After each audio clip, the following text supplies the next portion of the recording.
Welcome, all hunters, anglers, trappers, and shooters, to the only fish and wildlife conservation podcast that goes behind the scenes of the business of conservation, the Connecting with Conservation podcast. Our podcast is hosted by John Gassett from the Wildlife Management Institute and Jim Curcuruto of the Outdoor Stewards of Conservation Foundation. John and Jim will talk with experts from all sectors of the conservation arena about their passion for conserving the great outdoors. So please welcome our hosts of the Connecting with Conservation podcast, John and Jim. Hello again, and welcome to another episode of Connecting with Conservation, the only podcast that goes behind the scenes to look at the business of conservation, how your dollars for licenses and for your excise taxes go to fund conservation of wildlife and fisheries in this country. I'm John Gassett with the Wildlife Management Institute, and I'm your co-host of Connecting with Conservation. I'm here with my fellow co-host today, Jim Curcuruto. Jim, I'm a little bit shell-shocked right now. I just came in from the Virgin Islands doing a job where it was 85 and sunny, and I come home to 5 degrees. So an 80-degree temperature differential. I'm thinking about going into hibernation. I don't know why you came home, but it is certainly cabin fever time. And I think there's one of the best ways to cure cabin fever is what our guest is going to talk about, and that's indoor target shooting, really. I mean, when you're stuck, it's target shooting's fun, but maybe when it's 5 degrees out, you don't want to be out there at the range as much. So really excited to have on an old friend of mine from probably 15 years ago. I met him when he only had like one store, I think. So welcome, Tom Willingham of Range USA. Why don't you give us a little bit of background on yourself personally, and then we'll get into the world of target shooting. Thank you, Jim. Thank you, John. Good to meet you, John. And Jim, hello again. Well, personally, that's an interesting story. I'm actually from a very small town in Northwest Ohio. I ended up here in Cincinnati after I went to the University of Cincinnati back in the 70s. And, I majored in real estate and finance back then. So from there, I went into commercial real estate appraisal and had a good living there. And I was always looking for something else to do and whatnot. And I ultimately stumbled into this. I currently have 2 twin girls, 14 years old, and an older son that's 40 years old. So my claim there, it's not by the same wife, okay? So you're busy. Otherwise, she would be a star. Well, I tell you what, I've been impressed with not only your ability to market, but I don't want to say franchise, but copy and paste or whatever it is, because you went from that one store in Cincinnati back, I think, in 2012 to now. How many stores? What did you just hit the other day? We just opened our 50th store in Richmond, Virginia. We call it Chester. So yeah, it's been a wild road. It's been a wild ride. It's been one heck of a journey. But it's easy for us to put out the same product as far as the store and the range go, because a lot of things are coordinated from our support center, and if everything's the same, it's just so much easier to take care of. So right now we have 50 ranges, which include the retail stores, and we have I think right around 1,100 lanes of indoor shooting. So it's quite an enterprise. It's really exciting, and we entertain a lot of guests over the every year. So the numbers will amaze you. What I go through today, some of these numbers will just shock you. I mean, every day I just get shocked over what I see as far as the numbers that we've done for the shooting industry. I mean, the shooting industry, we're one heck of an introduction to it. Range USA has taken the time to make sure that we're welcoming for everyone that wants to participate. And I think we've done a really good job. Our team is really good at that. That's what we focus on. So yeah, so we just opened our 50th store and pretty excited about it. We have 3 more planned for this 2026.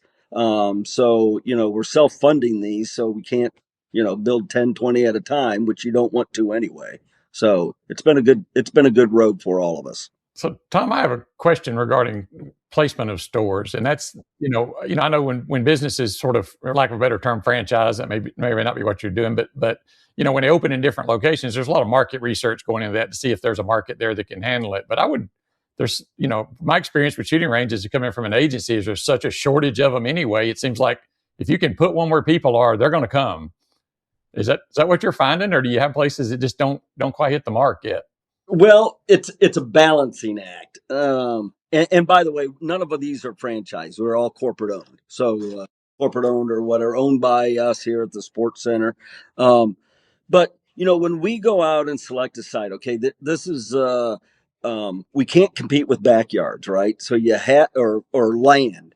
So you have to have people. Now, I would say over the years we've classified ourselves as sort of an urban tactical store, and we've kind of formed our way that way. So our best friends are rooftops, so we want to be close to the most rooftops we can.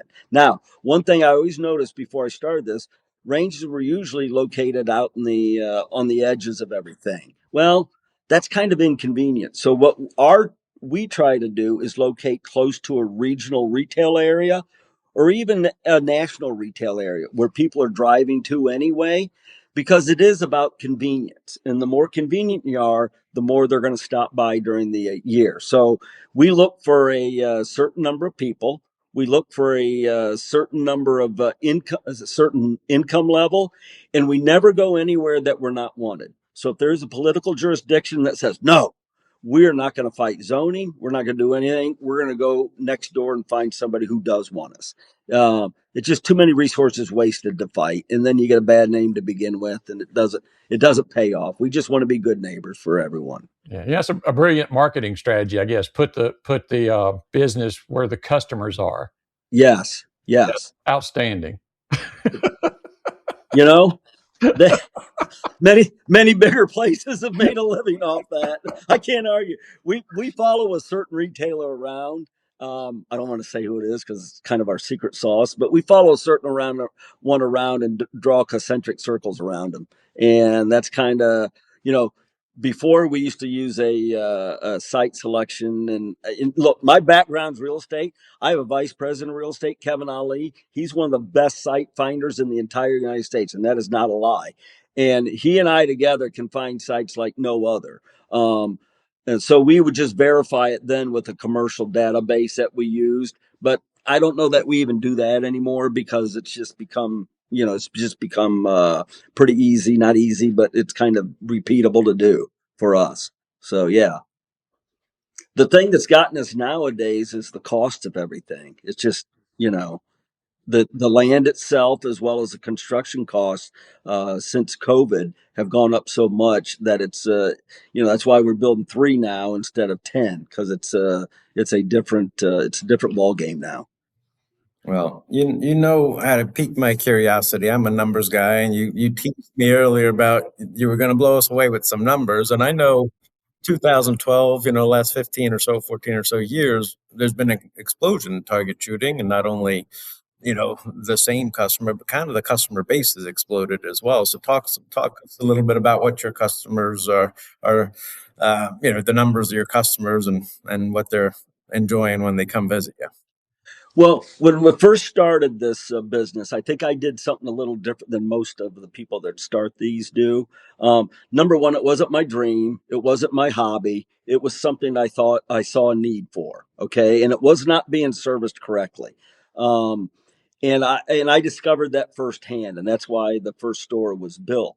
But what I did was identified my market. Okay. And the market I wanted to cater to was the what I identify now as a mainstream gun enthusiast. I knew I couldn't cater to the extreme right. They know too much, right? They're bunker. We call them bunker guys, and they'll come to us, but we can't cater to them because, number one, there's not enough, and they know too much. So they don't.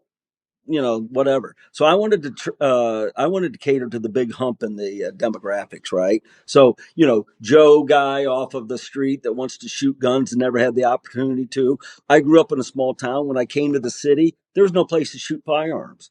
So I was catering to myself, basically. I mean, I lived in the suburbs. I had kids. I had a dog. I had nowhere to shoot. that was friendly enough to go in and want to shoot. So, I identified my market. I figure our market is about 80 to 90 million people throughout the United States. And so now that we've spanned out, I mean, literally right now, we have 3.2 to 3.3 million people go through our stores annually. Okay. Out of that, 350 to 375,000 we have identified as new shooters. First shooters. I mean, that's a lot of introduction to the shooting sports. And that's one thing that we here at Range USA at our sports center, we are so proud of, that we've identified the market and we're bringing other people into the fold as far as shooting sports. And the only reason they're there, I mean, one of the reasons they're there is because we made the place so that they could come in without feeling like they're being talked down to, or they're stupid because they ask a question. God, we love questions. That's what we do.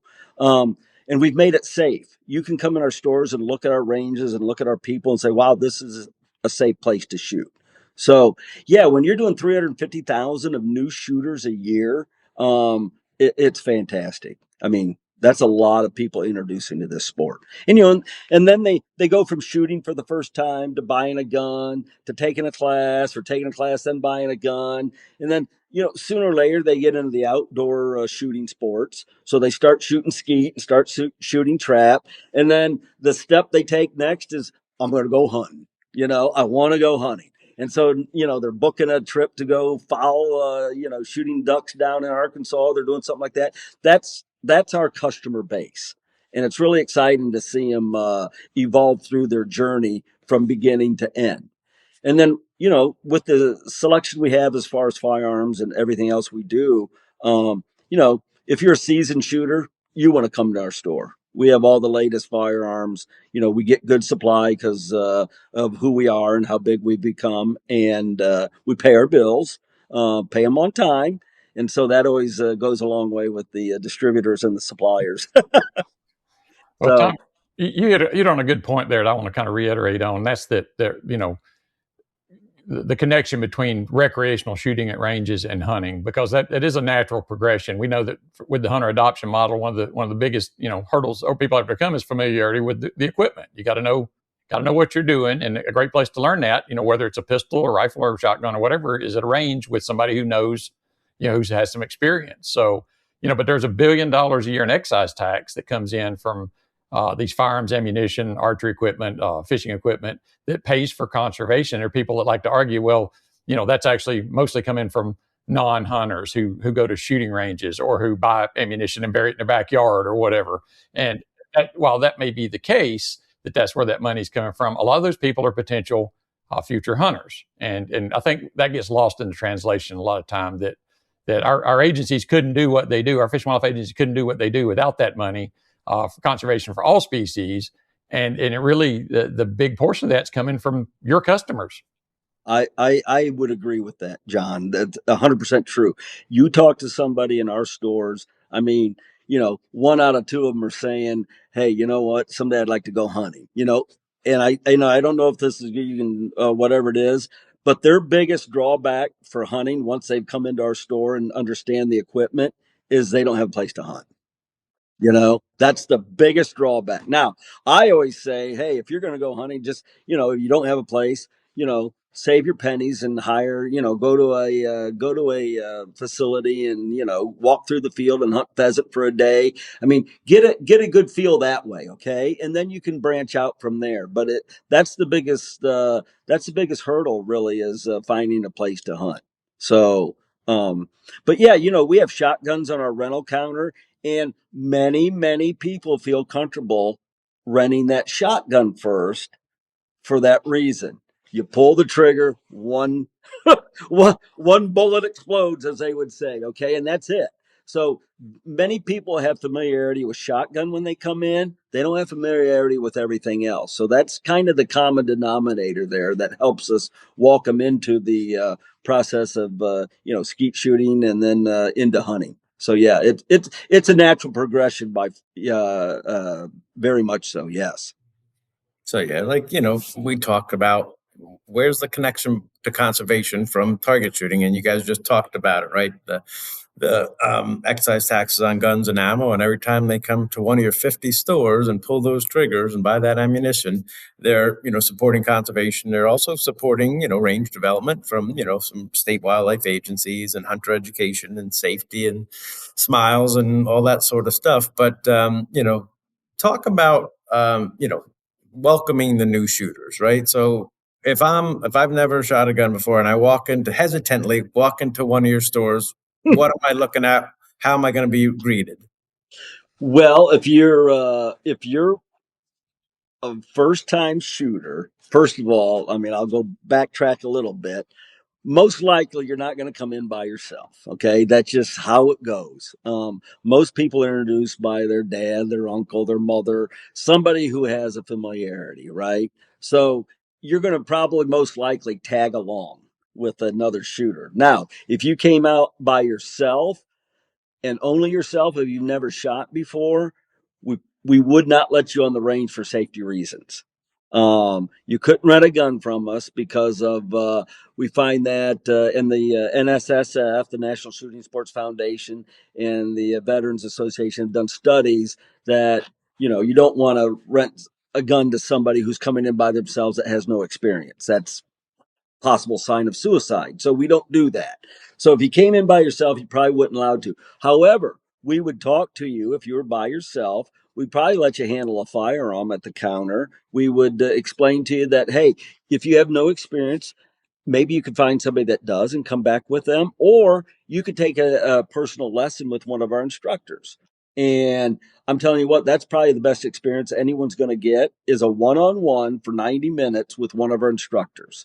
And they'll cater to however you want to do it, to whatever firearm you want, whatever you want to do. Now, if you're coming in with somebody else, we have a RSO out on our ranges at all time. So range safety officer, for anyone that doesn't know what that stands for, we have a range safety officer. If we're open, we have a range safety officer on our lanes. And they're there to teach you, but they'll make sure that if you're not very experienced, that you're keeping everyone else safe as well as yourself. So that's how we operate. And when you come out, we'll ask you how the experience is, and it's just a really good feeling to walk into a place and knowing that you're wanted there and not a nuisance. Yeah. A lot of folks will say, well, we don't want all these people shooting. And it's like, it's just the opposite. We want them shooting. People who are familiar and comfortable with their firearms are safer with them. It's the ones that are unfamiliar. The old adage that, you don't mess with someone who knows how to use a gun, they'll shoot you. But the one who doesn't know how to use it will shoot you quicker. you know, uh, Most of the videos I've seen, it's always the instructors that have the accidental discharges, not the students. Exactly. I like the idea of people regularly using their firearms because I know they're going to be safer. They're going to store them more securely. They're going to, they're more responsible gun owners because they're familiar with them. It's like I don't want to be on the interstate with someone who's never driven a pickup truck before, and then this is the first time, and they're right next to me in the lane. I just seen them have a little experience before they get there. And I agree with that. And then Jim and John, also we have 250 internally certified instructors. Okay, so probably 200 of them are certified by either the NRA or the USCCA, and we have another 50 that are internally certified for personal lessons only. And we have given 40,000 lessons this year already. So, going back to that first time shooter, a lot of them, probably 90% of those, are very inexperienced shooters that want to learn more. And so that's pretty much how we take care of that new shooter. So it's been good for us, and it's been good for the shooters. And I know we talk a lot about the changing face of society, changing face of target shooting and hunting as well. Are you seeing that as well? I mean, our podcast here is not very diverse today, right? We got but are you seeing diversity in your new customer base? Oh my gosh, yes. Here's how I usually describe who our customer is, okay? I mean, like I told you before in our site selection, we're usually close to retail, right? Somewhere in the vicinity. Number one, that zoning allows, politics allows, and pricing allows, okay? So we're somewhere real close. But if you would go into the nearest mall, okay, imagine that. If you go in the nearest mall or the nearest regional shopping center and look around, that exact same slice of Americana and ethnicity would be in our stores. I mean, it's amazing the different races and the different sexes we have. I mean, 25-30% of our customers are women. Okay, and it just depends what you have in the shopping centers. That's who's at our stores. So it's across everything. It's really neat to see that. And you know what? It seems like once you cross over that threshold of our stores, any type of, I don't know what you call it, animosity towards each other goes away because they're all there for one thing, and that's to go through their firearms journey. And that seems to make a conversation real easy with somebody that's not your same socioeconomic status, or somebody that's not your same color or your same religion. It goes real easy because they're starting to talk about guns and nothing else. It's really cool to see that. I mean, I see that every day in our stores. It's pretty neat. So it's fun. So, and I'm assuming that part of your business model is you train these new shooters with your on-site instructors and expecting them to return and shoot on their own. Do you see a pretty significant conversion rate there once they come through one of your ranges and take a lesson, for example, they Yeah. tend to return and shoot on their own? Yes, we do. Yeah. Matter of fact, we do a lot of looking around and stuff, but 80% of our customer base has come there from somebody who's shot at our ranges. So referral is our biggest one, right? 60% of our customers that are newer that come in, they're back within 2 months to do something again. So that says a lot to us, right? I mean, our NPS rating is 77, um, which is unbelievable because, I mean, even Nordstrom's, who's supposed to be great, is like 52, right?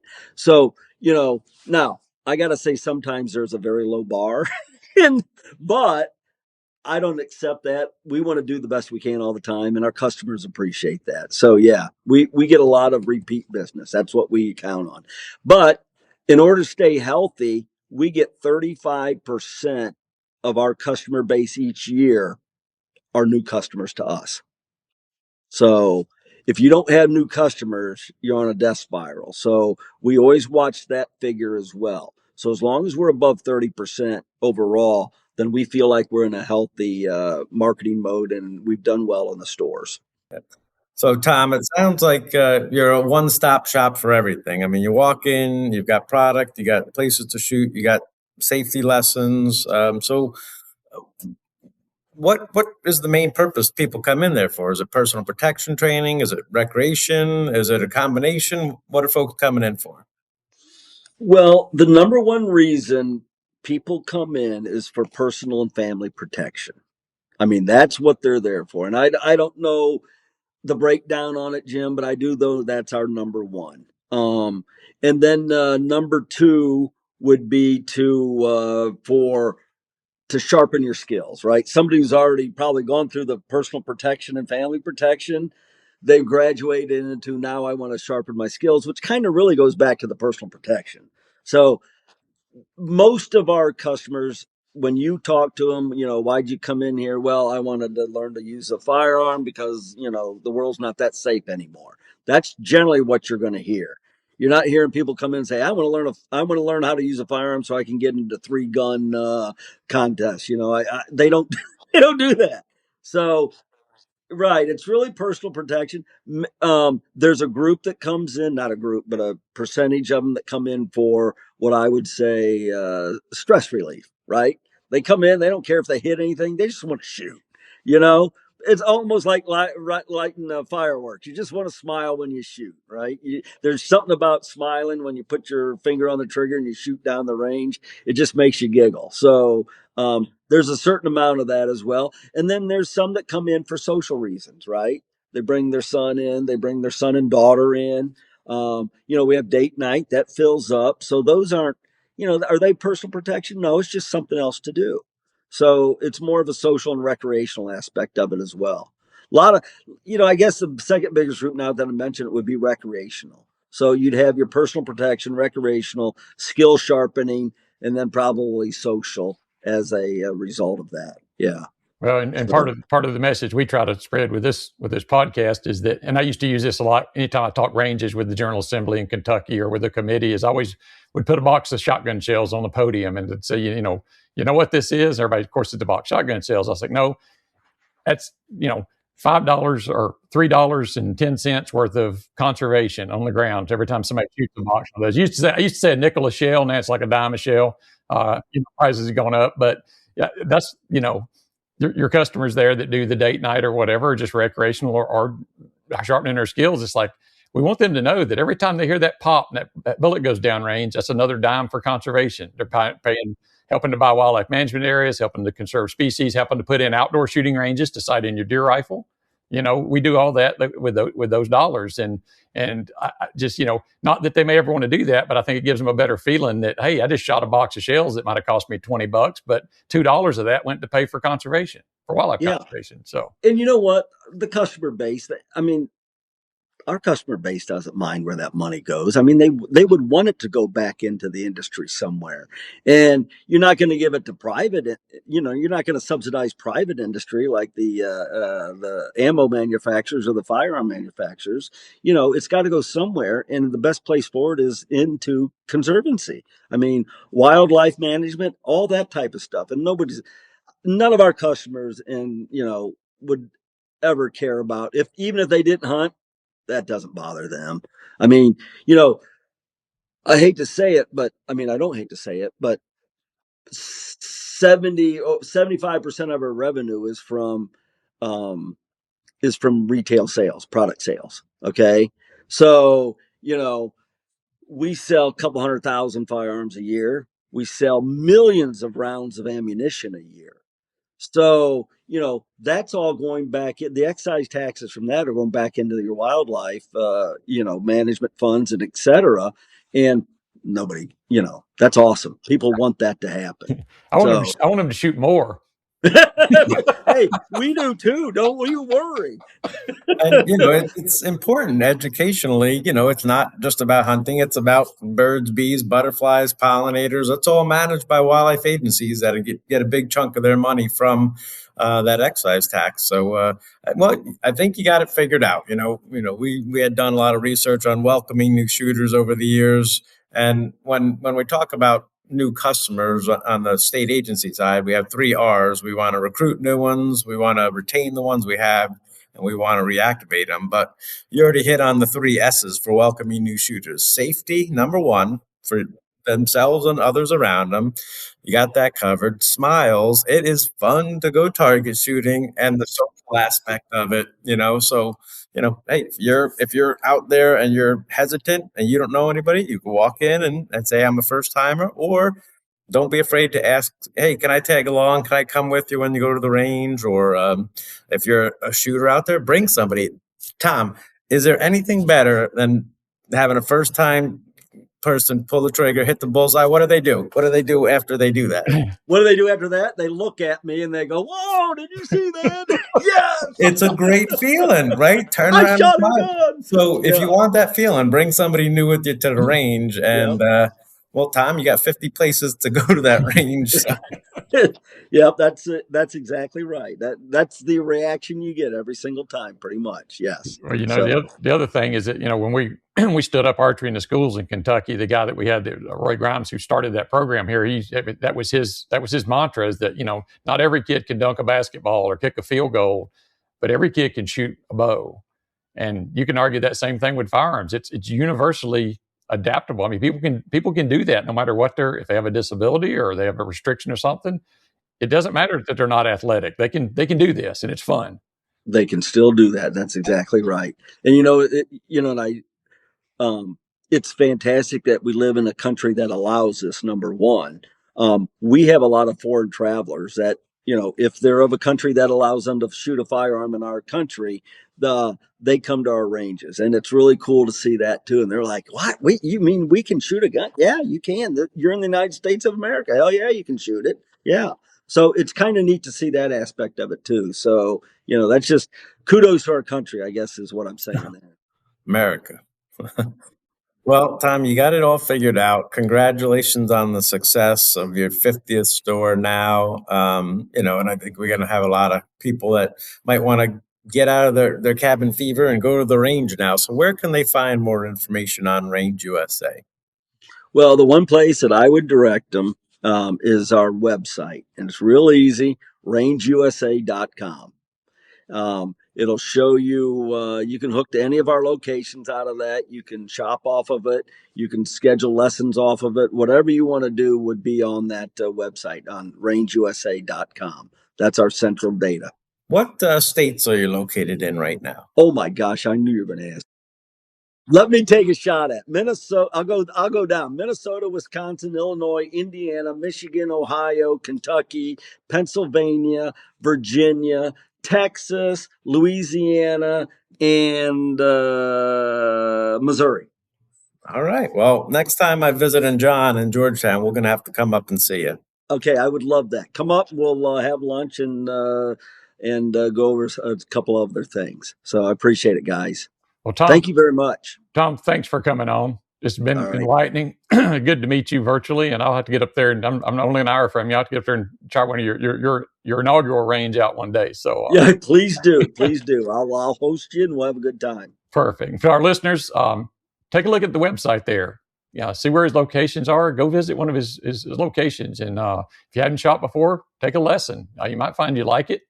You certainly are going to help conservation. $1 billion a year in excise taxes on firearms, ammunition, archery equipment, and fishing tackle pays for conservation of all fish and wildlife in our country. So go participate, be safe, patronize some of our guests here. They'll appreciate it as we do. And if you like this, subscribe, give us a thumbs up if you would too, or a like. And other than that, we'll see you in the woods or on the water. Thanks for listening. Thanks for listening to this episode of the Connecting with Conservation podcast. Please do us a favor and tell your buddies, friends, family, and others about what you've learned here today. If you like what you heard, come on back anytime and listen to another episode of the Connecting with Conservation podcast.